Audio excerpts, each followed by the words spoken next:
The first thing Marcus Richards noticed about XP 4327 was that it didn't want to be noticed at all.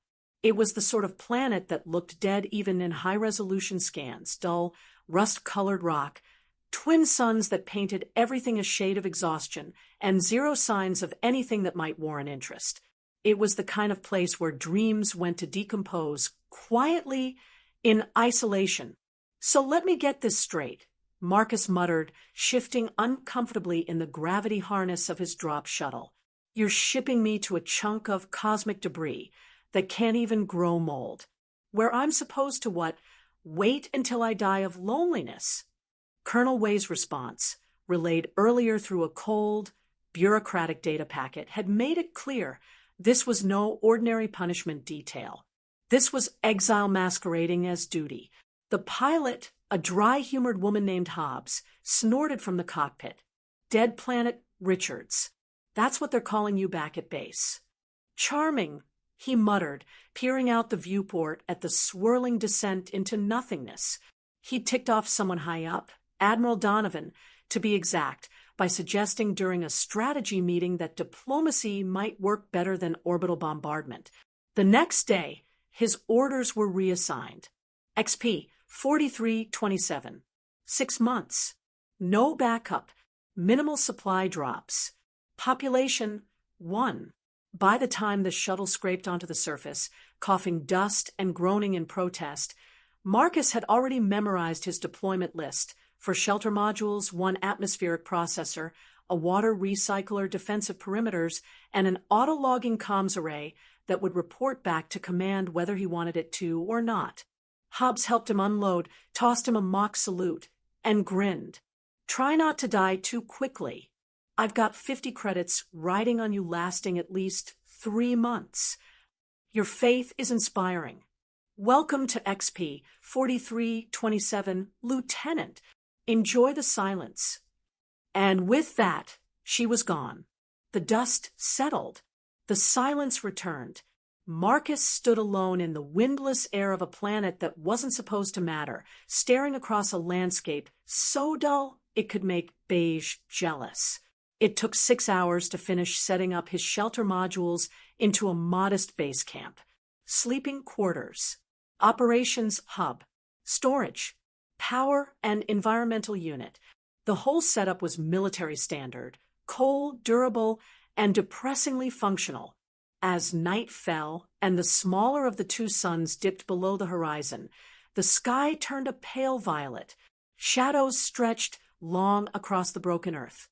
From the entrance of his main shelter, Marcus surveyed his lonely kingdom. "This is fine," he muttered to himself.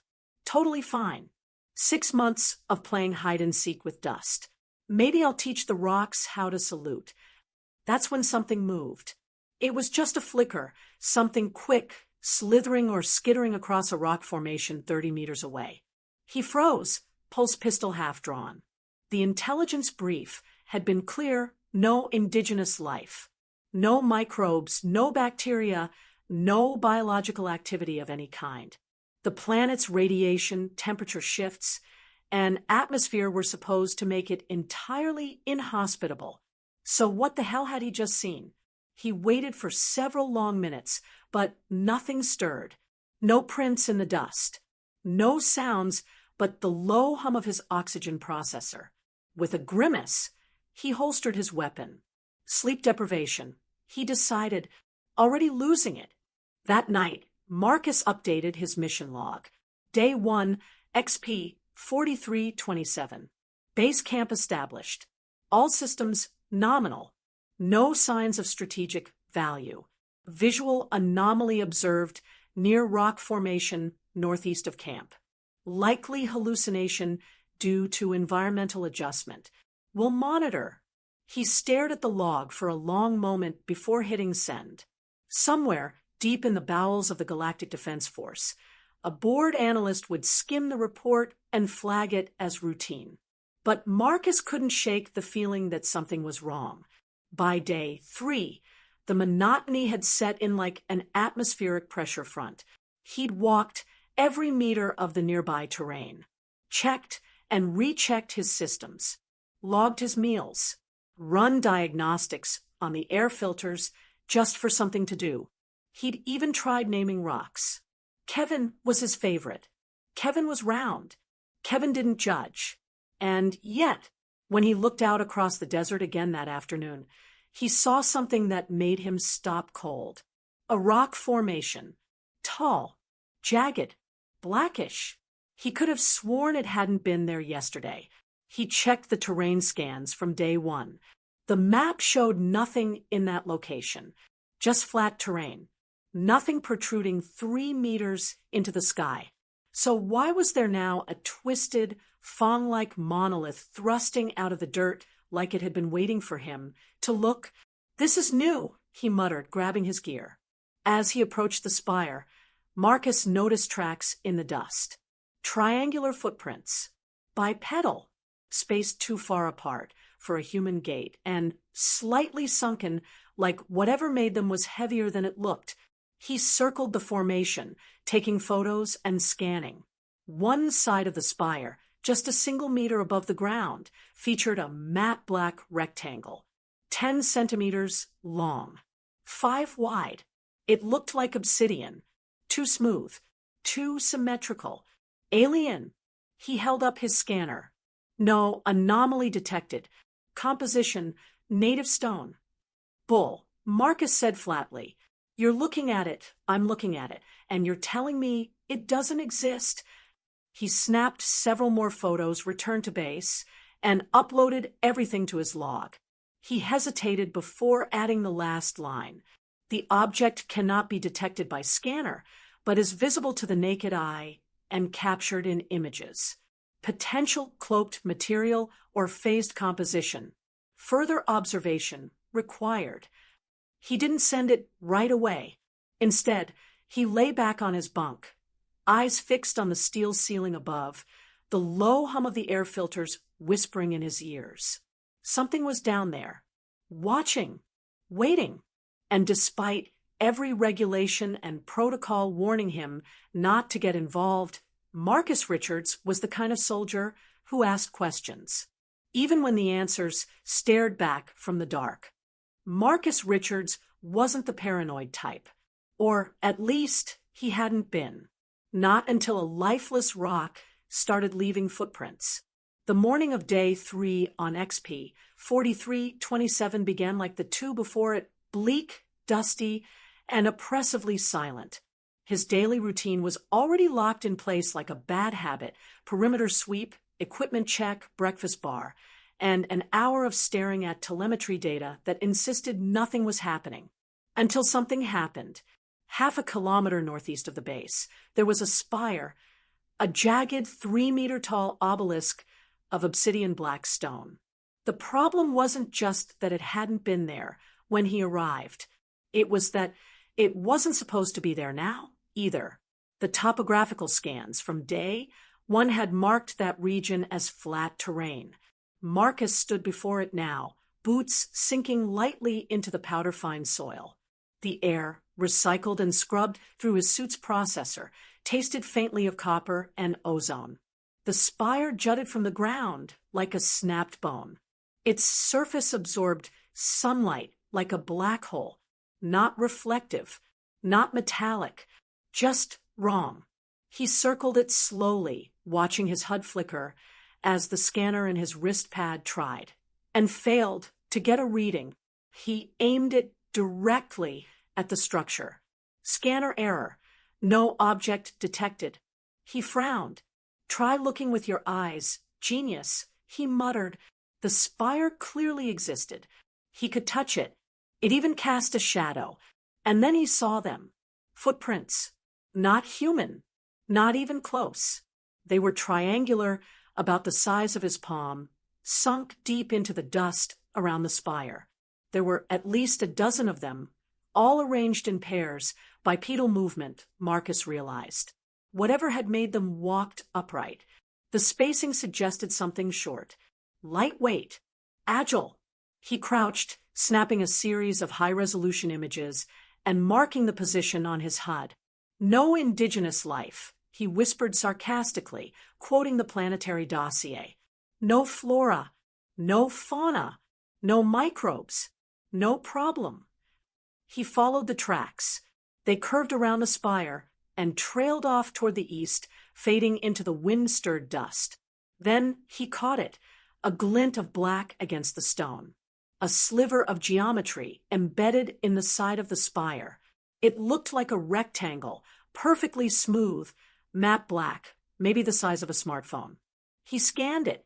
Again, nothing. He reached out, stopping himself just short of touching it.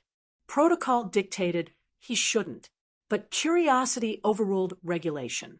He didn't touch it. Instead, he photographed it from every angle and flagged the data for analysis. Then he turned back. That night, the wind picked up, light at first, then sharp, whispering through the rocky hollows like a chorus of secrets.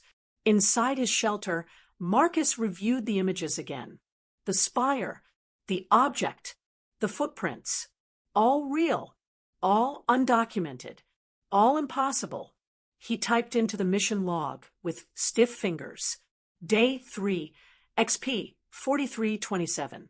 Observed new geological formation not present in previous scans. Approximate 3 m tall.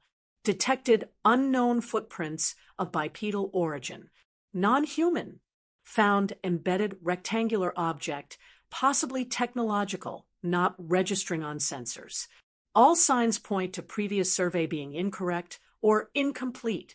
Further observation required. He hesitated before adding. Additional note, scanner detected a rhythmic signal emanating from beneath the base. Pulses consistent with synthetic transmission. Pattern repeats every 47 seconds. Recording attached. He clicked send. The message would hit relay during the next scheduled communication window. Then he sat back, rubbing his temples. "You're not alone," he muttered. Outside, under the light of twin moons, something moved, softly, silently. The perimeter alert chirped. A motion ping, northwest quadrant. Marcus didn't bother checking the external feed. He already knew what he'd find. Nothing. Or worse, something the camera wouldn't catch. He stepped to the airlock, armed, armored, and ready to step out. The dust outside was still, but near the northern support strut, the soil was disturbed again. Another footprint, a little deeper, a little closer. He crouched. There was a hole in the dust, perfectly round, 5 centimeters across. As he watched, something emerged. It moved like quicksilver. 6 legs, iridescent plating, a flash of compound eyes. Then it was gone. Into the rocks. Gone, but not forgotten. Where it had stood. A small object sat half buried in the dirt. A pyramid, crystal, faintly glowing, pulsing in time with the signal from beneath the surface. Marcus picked it up, hand trembling. He wasn't hallucinating. This wasn't a stress response. This planet was talking. And now it was his move.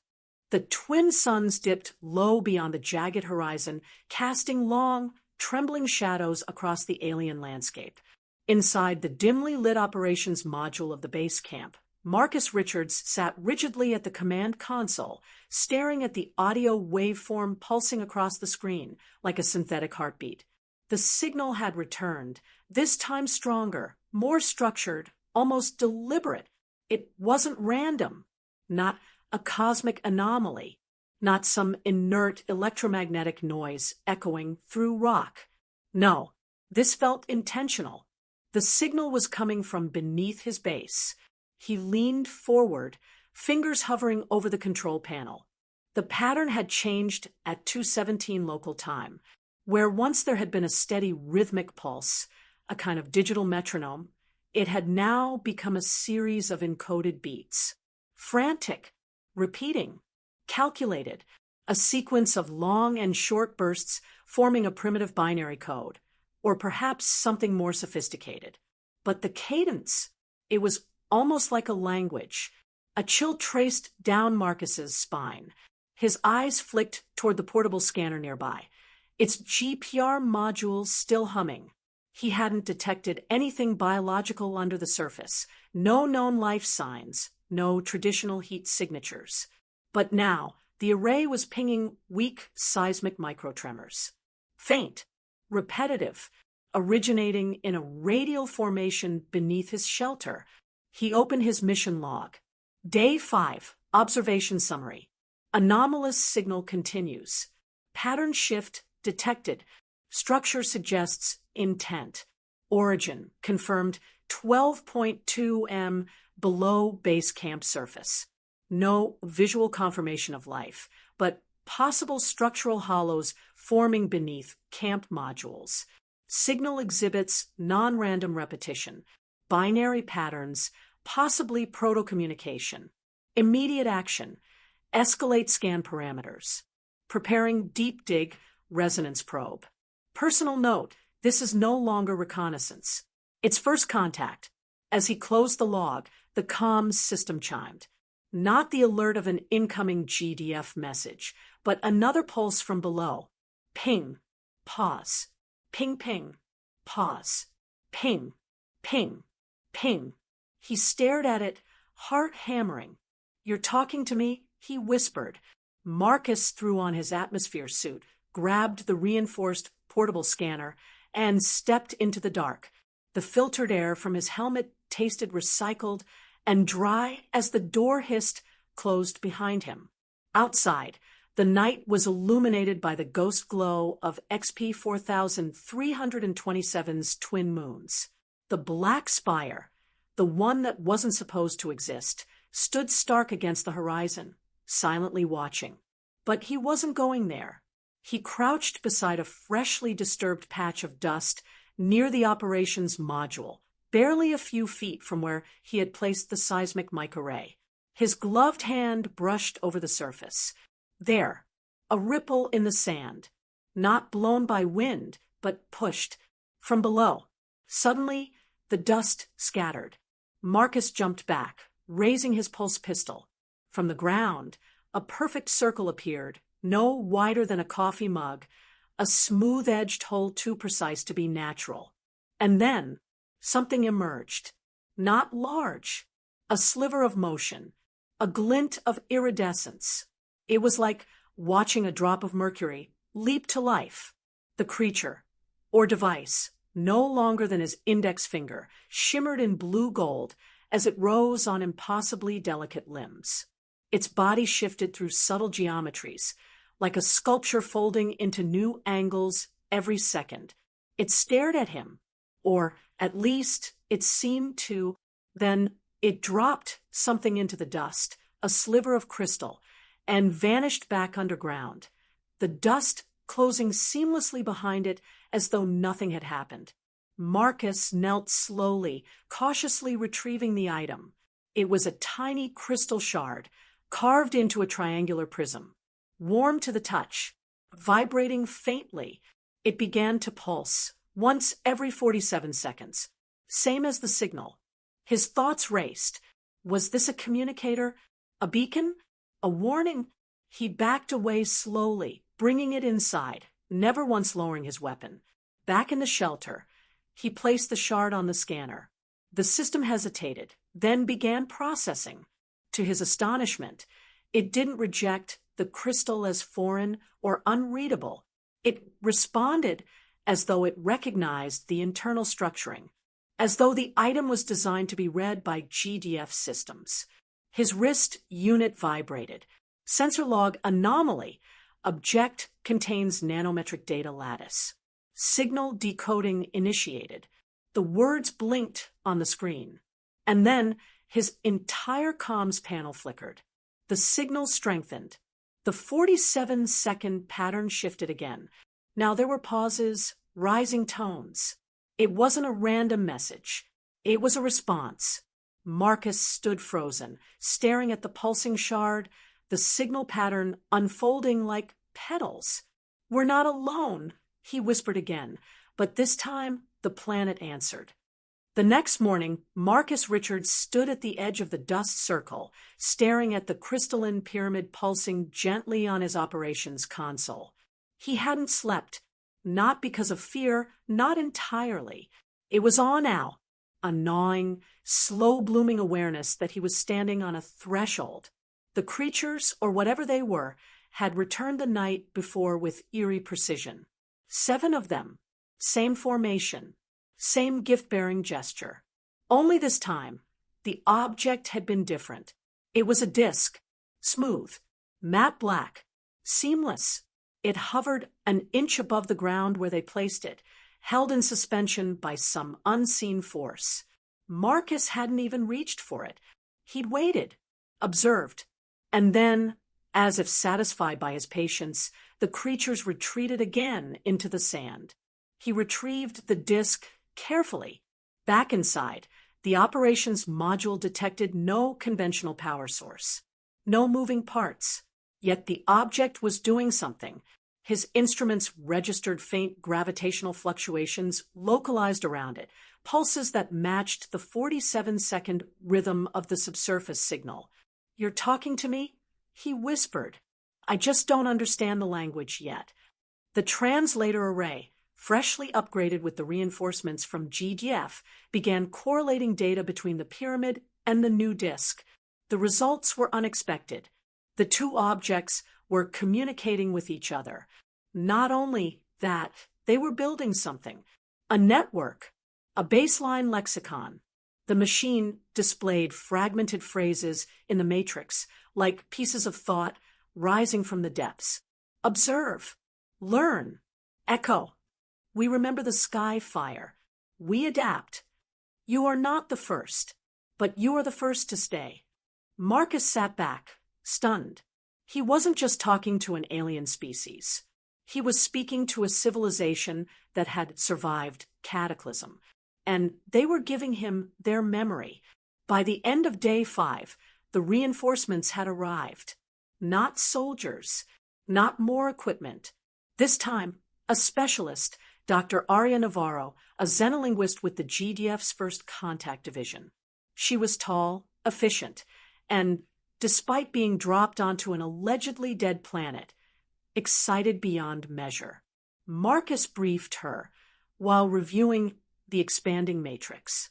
More devices had appeared. The creatures had returned that morning and left 3 objects this time, arranged in a precise triangular pattern near the spire. Each new piece added complexity to the message. "Beneath stillness, we are alive. We watch the feathered sky beasts. We hid. Your presence does not bring fire." Arya worked fast. She connected patterns Marcus hadn't even considered. Linguistic rhythm, synesthetic syntax. The way their pulses used sound and gravity and electromagnetic signals simultaneously. It wasn't just language. It was art. "They're communicating in layers," she said, eyes wide with realization. "Like weaving, like music. The devices aren't just tools. They're choral. They harmonize thoughts into meaning." Marcus looked down at the first pyramid. "So every time they leave a gift, they're not just sharing information. They're singing." Arya nodded. "And I think they want us to join the chorus." That night, the sky over XP 4327 was crystalline and clear. The dust had settled. The stars above looked impossibly close. Marcus and Arya stood outside the operations module, gazing at the cluster of alien artifacts pulsing in synchronized rhythm. From the base of the spire, a faint glow emerged. Dozens, no, hundreds of the creatures now moved across the rocks. They didn't approach the base. They encircled it, forming concentric spirals in the sand. Then they stopped, and then they sang. It wasn't sound in the conventional sense. It was vibration, pulse, color, and field. Marcus felt it in his bones before he realized the base systems were picking up resonances. It matched the translator's working phrases. "Welcome. You stayed. You listened. Now we share." A new object emerged from the ground near the base. Larger, more complex. It unfolded slowly like a metallic blossom, its edges refracting starlight. Marcus looked at Arya.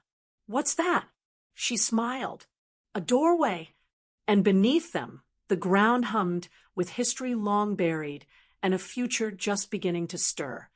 The lift descended for nearly 10 minutes, plunging Marcus Richards into the dark beneath the planet that Command had dismissed as barren. The walls of the tunnel shimmered faintly, not with artificial lights, but from embedded crystalline strands that pulsed gently, as though the very rock had a heartbeat. Shimmering Path Navigator stood beside him, the Stal's subtle bioluminescence casting soft ripples of color across its plates. The ride was silent, save for the hum of the lift and the occasional click of Stal limbs against the platform's floor. Though they had established peaceful first contact, Marcus remained acutely aware of how far outside protocol he now stood, and how far underground. Then the lift stopped. The doors opened to reveal a subterranean world that should not have existed. Massive chambers stretched beyond the limits of Marcus' vision, domed ceilings supported by intricate lattices of glowing crystal. Towers of mineral and metal spiraled upward and downward, their architecture impossibly elegant, as if grown rather than built. Walkways hung in midair, supported by unseen forces, while clusters of Stal moved fluidly across platforms through corridors and into translucent transport pods shaped like seeds. The scale of it made his knees weak. "You built all this underground?" Marcus whispered, unable to hide his awe. Shimmering Path Navigator tilted its head slightly, colors flowing into a soft blue-green. "The surface is unstable, exposed, loud, but beneath, the world listens, learns, remembers." They walked. As Marcus followed the Stal diplomat through arching passageways, he noticed murals etched into the crystalline walls. They depicted long histories of subterranean migrations, celestial observations, and ancient arrivals from the sky. One mural showed what appeared to be wreckage, a ship crashing into the surface, surrounded by tiny etched figures who studied, collected, and adapted. Another showed weapons being dismantled and reformed into tools, lights, and strange machines. "The dead who fall from the sky leave gifts," Shimmering Path Navigator said, gesturing to one such mural. "The people take what is broken and make it whole." They passed through a vast circular chamber. Next, its floor glowed with symbols and circuitry interlaced into the crystal. Marcus recognized components, power relays, data hubs, but their integration with the organic structure was seamless. It was a control room, a civilization's nerve center, but also something more. "This is how you listened," Marcus said. "The signal, your warning, was from here." Shimmering Path Navigator's colors pulsed bright with affirmation. "We felt the sky echo change. A new song. Your arrival was not like the others. It did not fall. It reached." A smaller Stal, barely waist-high, scuttled forward and presented Marcus with a refined version of the crystal pyramid they'd left as a gift above. This one was translucent gold, its interior pulsing with a soft inner light. It was warm in his palm, and it vibrated faintly as though syncing with his breath. "For you," Shimmering Path Navigator said, "to see what we see." The moment Marcus touched it to his suit's data node, the world transformed. A 360-degree projection unfolded around him, displaying not just the current Stal city, but centuries of evolution. The Stal had adapted not just to underground living, but to understanding and integrating the technologies of every species who had dumped, lost, or crashed something on this supposedly dead world. They had blueprints of ships, decoded alien software, even replicated fragments of galactic defense force equipment that had been lost decades ago. "You've been watching us longer than we ever knew you existed," Marcus said, still turning as the holograms displayed Stal researchers examining human tech with childlike curiosity. "Why didn't you reveal yourselves sooner?" Shimmering Path Navigator paused before answering. Sky peoples arrive loud. Hungry. They seek to own. To command. They do not see the quiet ones. But you did. That landed like a punch to Marcus' gut. He hadn't come looking for glory. He hadn't come looking for anything at all. He just noticed, questioned, listened. That had made all the difference. They approached another room. It was smaller, more ceremonial. In its center sat a table shaped from crystal and metal, surrounded by circular depressions designed for Sthal to coil into comfort. One seat had been restructured, hastily, Marcus suspected, for human physiology. Diplomatic. This was a place for meetings. Already waiting were other Sthal, taller, with deep crimson undertones, and wearing small harnesses that shimmered with technological function. One stepped forward. This is Speaker of Echoes, Shimmering Path Navigator said. Keeper of Records. They have questions. Marcus nodded and took his seat. For hours, the chamber became a hive of exchange. Marcus answered what he could about the Galactic Defense Force, humanity's understanding of interstellar law, and the politics of contested territories. In turn, the Sthal asked about humans' obsession with declaring ownership, about the strange rituals of war and peace, and about how long the Sky species plan to keep building weapons louder than stars. Many Sthal want the people to rise, said Speaker of Echoes, to claim surface, to speak to all, but some fear. Fear what? Marcus asked, that we will become Sky people too. The words were soft, wounded, and honest. You're not like us, Marcus said. You waited, you watched, and you didn't strike even when we deserved it. You're something older, wiser. He stood, but now you need to be heard. Shimmering Path Navigator flickered gold and green, hope and agreement. Then first speaker must carry our voice upward. Marcus inhaled. So this was his role now. Not just observer, not just survivor, but speaker for the people of Crystal Depth. The operations module buzzed with low mechanical hums, but Marcus Richards barely registered them. All his attention was on the holographic display slowly blooming in front of him. A new map emerged, not of stars or terrain, but of the very bones of the planet beneath his feet. And those bones were far from lifeless. Tunnels, chambers, corridors. It wasn't just random geological activity or ancient lava tubes. This was architecture, purposeful, intelligent, and it was massive. The entire area under his base camp was riddled with what could only be described as a subterranean city, sprawling far beyond the range of his original scans. His breath caught as the display shifted. Movement. Signals darted across the 3D structure, like blood pumping through veins. Hundreds, no, thousands of individual entities moved in coordination. Fast, repetitive, systematic. Marcus leaned closer. Not natural, not accidental, and definitely not alone.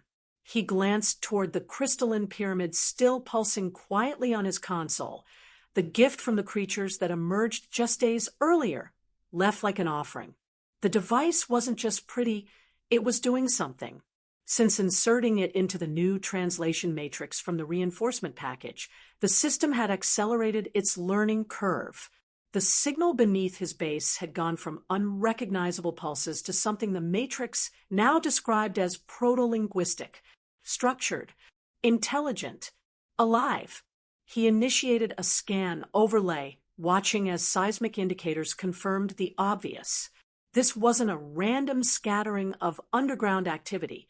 It was organized in spokes and hubs like the central nervous system of a living thing. Except this living thing was a city, possibly a nation. The comms console chimed, subtle but insistent. The signal had changed again, not just in strength but in character. The rhythmic pulses now had interspersed intervals, creating what could only be described as syntax. It wasn't just noise anymore. It was language. He opened the file from the translation matrix, expecting more gibberish. Instead, the first readable phrase formed across the screen in clean, blocky characters. "We see the sun from below. You bring light to the deep." Marcus stared at it, stunned, not because it was poetic, though it was, but because it confirmed the one thing the GDF intelligence brief had declared impossible. This world wasn't dead. It was hiding. And the moment they knew he was listening, they started speaking. He stood abruptly, pacing a few steps before turning back to the console. The pyramid pulsed again, this time in perfect sync with the updated signal. His system clock showed it repeating every 47 seconds. The same pulse interval, the same rhythm. But now it was layered with another frequency, higher, faster, harmonically tied to the original pulse. A call and response. This was a dialogue. He sat again, heart racing. According to protocol, he should have called in the anomaly and waited for reinforcements. But protocol hadn't prepared him for this. Not for a subterranean species that had clearly been observing the surface. Not for communication, so advanced that it bent around standard scanning protocols. The Sthal, as they referred to themselves, hadn't just survived down there. They had studied, adapted, waited. He reviewed the updated map once more. Their city stretched beyond the scan's resolution. Its densest concentration was directly beneath his base camp, but it extended radially in every direction, intersecting older tunnels, collapsed zones, and at least 3 places where surface breaches had been carefully sealed, which meant they'd had contact before and had cleaned up afterward. He keyed a message to command. No more waiting. This wasn't just an anomaly. It was a first contact scenario, and it demanded attention. As the message compiled, he turned back to the pyramid. He reached for it carefully, running his fingers along the smooth, warm surface. The pulse grew brighter for a moment, as if reacting to his touch. He whispered into the room, not expecting an answer, but needing to say it anyway. "I hear you." There was no reply, just the steady heartbeat of an ancient world preparing to speak. The Sthal did not negotiate the way humans did. There was no table, no formal script, and certainly no opening pleasantries. What they had was clarity. When Shimmering Path Navigator entered the human command chamber beneath the outpost with its escort of iridescent advisors, it carried no ceremonial blade or token. Instead, it carried intent, etched in gesture, pulse, and pattern across its radiant scales. Marcus Richards, now unmistakably the Sthal's first speaker, stood calmly as Way paced nearby, jaw set tight. This wasn't the diplomatic meeting the colonel had envisioned, but the message was clear. Survival was no longer theoretical. The people request alliance, Shimmering Path's translator intoned. Not submission, not rescue, mutual survival. Way raised an eyebrow. They want a military pact. Not merely. We offer knowledge, protection, adaptation. We ask the same. Our worlds touch now. One breathes the surface, one the depths. If we do not speak as one, we will die as many. It was equal parts poetry and warning. Richards leaned forward, hands on the console. They've uncovered data we never imagined. A record of the Araxians violating treaties, experimenting with planetary-scale weapons, and dumping evidence right here under our noses. Way's eyes narrowed, and the Sthal kept it, studied it, didn't use it, but they could. Behind him, the holographic display of the subsurface network flickered. New details emerged, weapon schematics, recovered orbital maps, translated logs. They hadn't just found wreckage. They'd reverse-engineered parts of it, created weapons scaled to their size and form. Ones that could disrupt Arisian propulsion, others designed to overwhelm neural networks. They've been building defenses for decades. Richards said, preparing, not to conquer, but to survive being discovered. And now they are discovered, Way murmured, and the galaxy's about to descend on them like carrion birds. Shimmering Path moved closer, its body casting refracted hues across the walls. We do not run. We adapted to your poisons. We watch. We survive. But we will not stand alone when the sky burns. Then you won't, Richards said. I'll authorize a defensive pact. Human and Stal sovereignty shared over Zactera. Our tech, your insight. Our fleets, your ground. We build together. Defend together. Way hesitated. You realize this makes you more than first speaker now. You're the linchpin of a new frontier. If you're wrong. I'm not, Richards interrupted, and I'd rather bet on survival with the Stal than die explaining silence to the next species we fail. Way nodded slowly. I'll transmit to Galactic Command. I'll make the case. But, Richards, we've crossed a line. No turning back. Outside the chamber, the distant thud of construction echoed. New antenna arrays, shield platforms, watchposts. The surface of Zactera was waking up after millennia underground. Shimmering Path gestured toward the exit tunnel. Come. The people wish to show first speaker the place of remembrance, where the skyfall is stored. You mean the crash vault? Yes, where memory is made real. The three of them descended into the dark. Light shimmered ahead, crystal arrays illuminating a chamber deeper than any Richards had entered.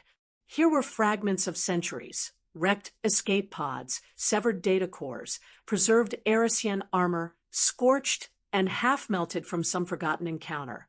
We do not forget, Shimmering Path said softly. One of the Stal approached with an object wrapped in woven threads of crystalline fiber.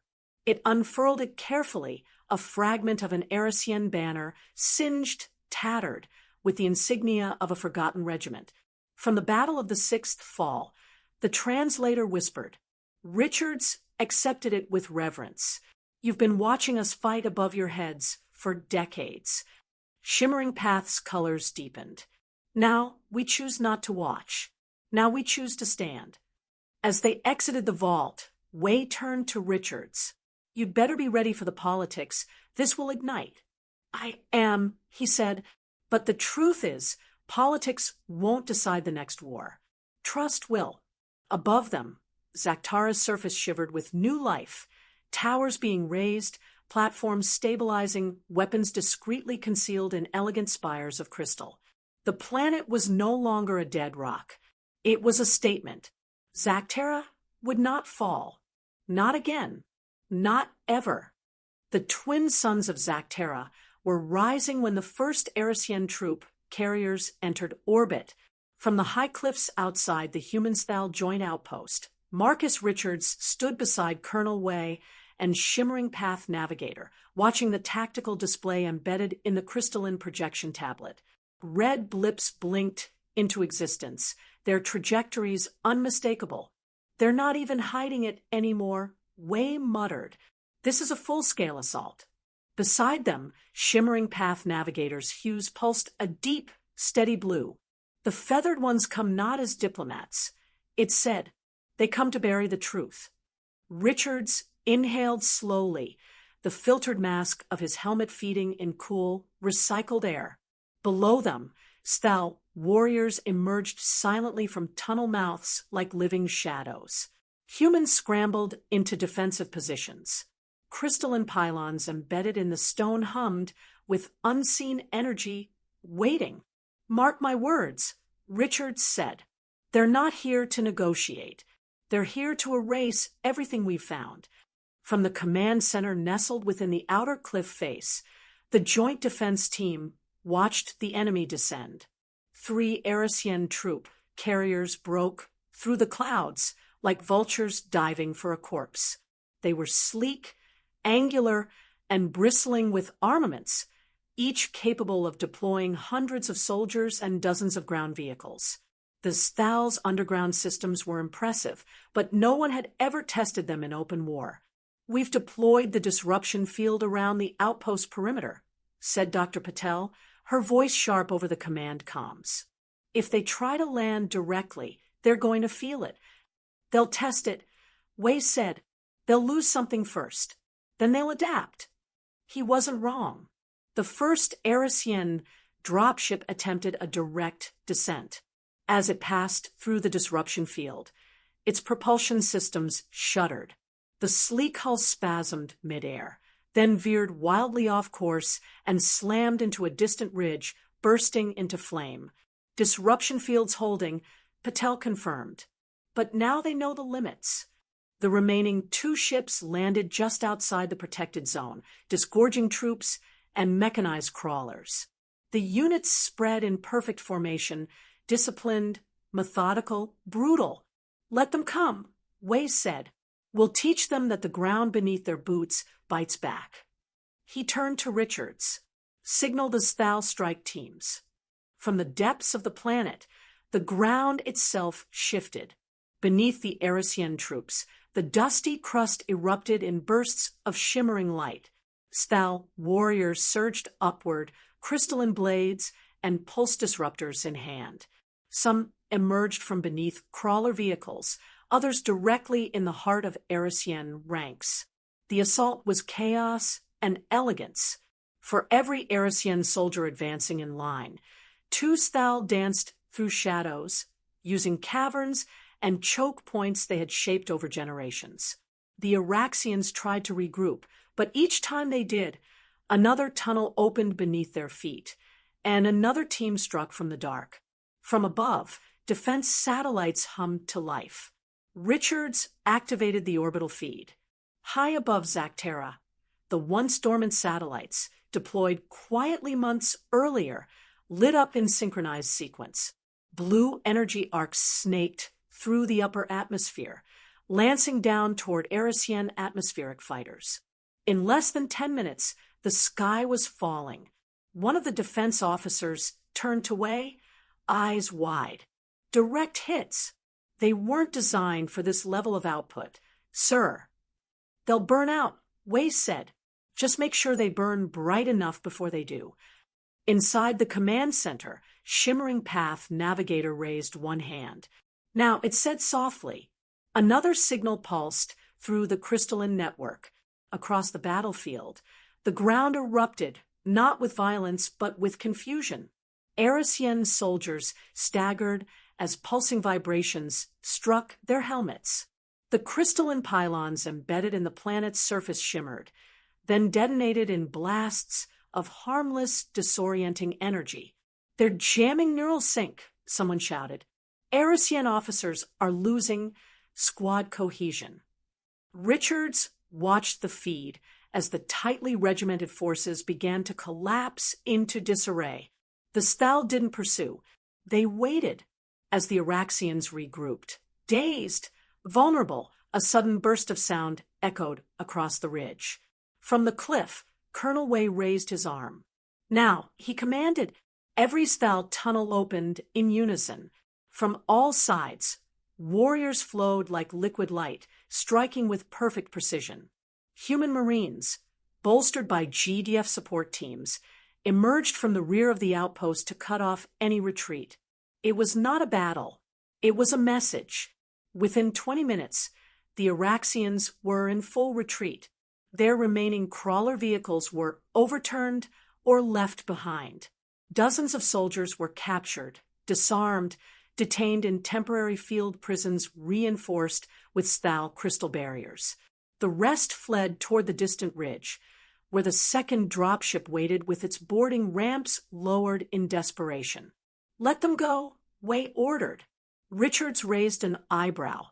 "We're not chasing them down." "No need," Wei said. "This was never about annihilation. It was about proof." He gestured toward the battlefield below, now littered with disabled vehicles, captured officers, and the smoking remains of abandoned weapons. "We just showed the galaxy that we can hold this world. Together." From the observation deck above, Shimmering Path Navigator watched the Arisian retreat, its colors cycling through calm turquoise and gold. The feathered ones have tasted the strength of stone and light, it said. They will return, but next time they will come slower and speak first. Richards nodded, gripping the rail. Let them talk. We'll have the evidence, the truth, and a few war trophies to back it all up. The silence in the tactical command room was absolute.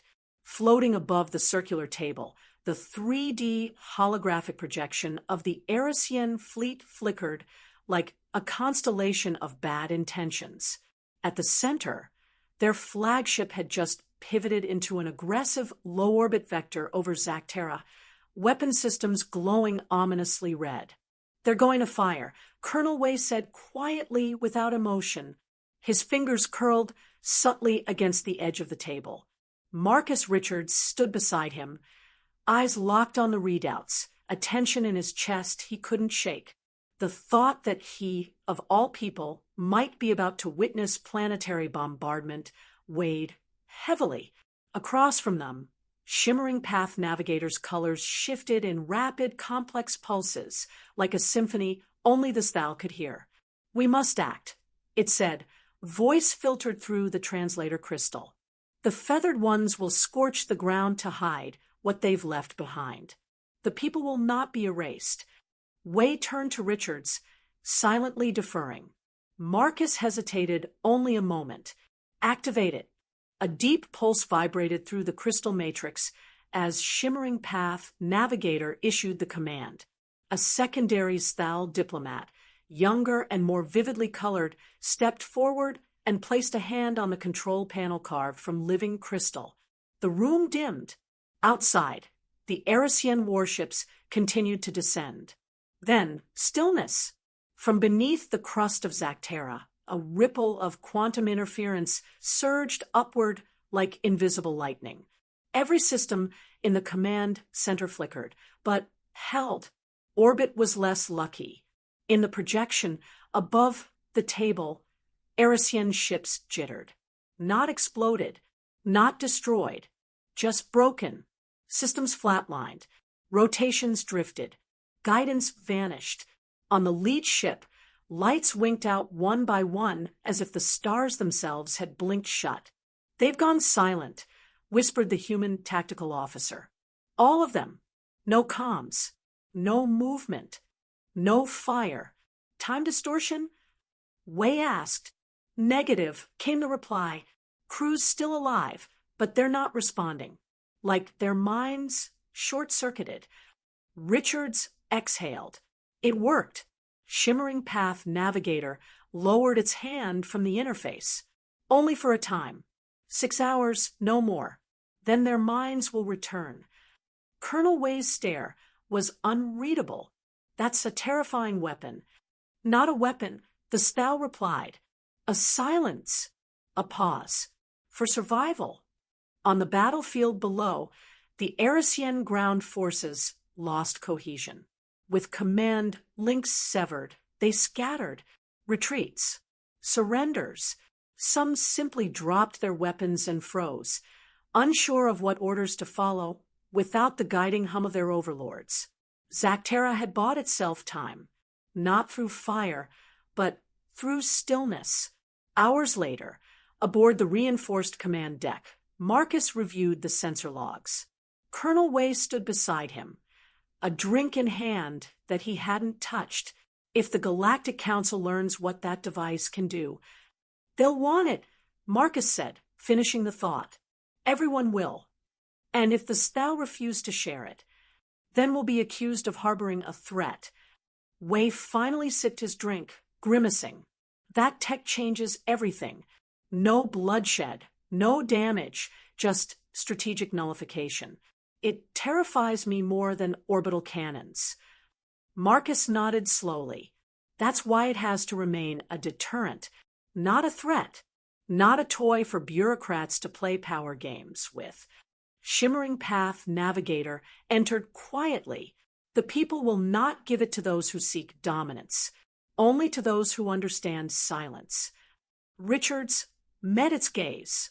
Then let's make sure they never forget how silence won the siege. The two leaders stood side by side, Human and Stal, staring at the recovered recordings from orbit, Arisian ships drifting like abandoned relics. Their crews, safe but dreaming. And the galaxy would learn Zactera was not a dead world. It was a quiet one, until it chose to be heard. The sunlight air atop Zactera's high ridge shimmered with silent promise. What had once been the graveyard of discarded ambitions and dead treaties was now a stage for something unprecedented, an alliance, fragile yet resolute, forged in the caverns of a forgotten civilization. Marcus Richards stood straight-backed before the newly raised flagpole, though pole was a generous description. It was style-crafted, crystalline, hexagonal, embedded directly into the bedrock, pulsing faintly with geothermal resonance. In his hands was the Alliance's first true banner, a silken, almost liquid fabric made from style polymers and Earth-standard weaves, threaded with iridescent scales and alloy flecks from shattered Arisian armor. In its center, a symbol born of war and negotiation. Two worlds intertwined above the fractured silhouette of a shattered scout ship. He raised it slowly, letting the crystalline material catch the light of Zactera's twin suns. As the banner unfurled, rippling in the crosswinds like the breath of a sleeping world now stirring, silence fell across the crowd. To his left, Colonel Way stood with arms crossed, nodding once slowly. He had spent weeks locked in negotiations with the Galactic Defense Council and was now, grudgingly, the official overseer of diplomatic operations on Zactera. To Marcus's right, shimmering path navigator observed in quiet satisfaction, its colors flowing in meditative patterns. The Stal elder's expressionless form betrayed nothing, but Marcus had come to recognize the emotion behind the lights. This was pride and trust. The honor guard was mixed. Human soldiers in crisp GDF uniforms and Stal warriors whose crystalline exoskeletons had been polished to mirror finish. Each bore a ceremonial weapon. One pulse-forged, the other a fractal symmetry staff forged from energy-grown crystal. As the flag reached its zenith, Marcus stepped back and exhaled. For a moment, he was no longer the punishment-posted lieutenant or the accidental diplomat. He was First Speaker Richards, recognized by the Stal as the emissary of the sky, the bridge between a forgotten people and a sprawling interstellar order. A hush lingered, and then the air filled with the soft, harmonic chime of Stal approval, a chorus produced not from vocal cords, but from synchronized vibration through their crystalline bodies. Humans, unprepared for the sound, stood in reverent awe. When it passed, shimmering path, navigator moved forward. The sky flag has been planted in crystal and wind. The people now walk both above and below. Marcus responded, still unsure if what he was saying carried the gravity the moment required. And humanity walks beside you, not ahead, not behind. There was a pause, and then path navigator flickered a new color, rose gold and deep violet, a pattern Marcus had only seen once before. You understand, First Speaker, it replied softly, better than most of your kind. That is why the people choose you. Wake cleared his throat. We're receiving real-time updates from the High Council. The formal treaty is ratified. You're officially appointed as ambassador to the Stal and field director of Allied Planetary Relations. A promotion and a problem. Marcus raised an eyebrow. Problem. Way handed him a data pad. The Araxians are demanding arbitration. They're claiming Zactera has been unlawfully militarized. Apparently, they're furious about the performance of the thought disruption device. Marcus stifled a laugh. They should be thankful we didn't use it to erase their ships. They also claim you fabricated the entire Stal civilization. Way added deadpan. That the artifacts and tech are an elaborate hoax. Path Navigator pulsed a color Marcus had come to know as mischievous satisfaction. The feathered ones have always mistaken silence for absence. Now, they must learn to listen. We're preparing for the next round of council talks. Way continued. The Stal have requested that you lead them. Marcus turned to face the flag again. So be it. In the weeks that followed, the alliance would be tested. Investigators, diplomats, scientists, and journalists from across the galaxy descended upon Zactera. Some came in curiosity. Others came with suspicion. Many left humbled. All were forced to reconsider what a dead world could mean. The Stal were cautious with what they shared. Their neural disruption defense remained their greatest secret, known only to a few and deployed only under threat of extinction. Their technology, derived from generations of salvaged wreckage, baffled most human and alien engineers alike. But more than weapons, it was their philosophy that reshaped galactic discourse. The Stal believed in patterns, cycles not unlike seasons. Survival, to them, was not about dominance, but resonance, adapting, hiding, learning, until the moment to emerge. Humanity, for all its ambition, had never met a culture so patient. It rattled their assumptions. And Marcus Richards, captain, ambassador, first speaker, had become the living symbol of that convergence. One evening, as the suns dipped beneath the horizon and the ridge fell into blue shadow, Marcus stood alone at the flag again. Path Navigator joined him after a time. You were sent to die here, the Stal said, not unkindly. Marcus nodded. I know. And yet you live, and Zactera lives anew. He looked down at the ground, then up at the stars. Turns out, he said, sometimes a dead world just needs someone to listen.